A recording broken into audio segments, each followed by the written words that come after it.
From New York to California, spotted si Enrique Hill sa NBA Conference Finals at ngayon ay nag-golf naman sa San Mateo, California kasama kanyang talent manager na si Ranbel Rufino.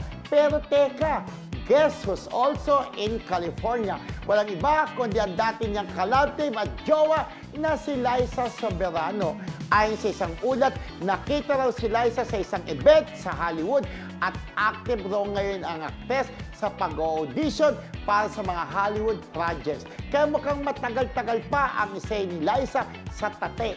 Kaya ang tanong ng bayan, magkikita kaya ang dating magjowa at magka-love team sa LA? May reunion kaya na magaganap? O hanggang silip lang sa Instagram stories ang abangan ng Rizken Fanny?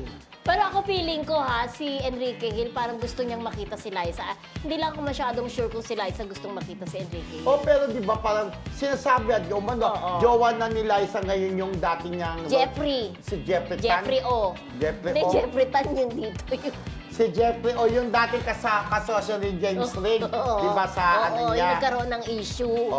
Di ba? Parang yun nga, kaya lang, di ba? Nagkaroon ng issue sa pera, sa company. Tapos spotted din si Liza kasama yun, di ba? Oo, kasi kung totoo man, spotted din si Jeffrey at saka si Liza sa Hollywood, sa South Korea, na magkasama sila. So, pinagdududahan ng mga netizen na sila na. So, kung may possibility na magkita si Enrique, kung totoo man si Liza, sila ni Jeffrey, I don't think so na magkikita sila. Tsaka, kung intentional na magkikita, magchat-chat, o Liza nandirito, hindi na siguro mangyayari yun. Kung talagang aksidente, pero sa laki-laki ng California, malabo na rin magkita, di ba? Hindi, magkikita pagka mag-usap na magkita.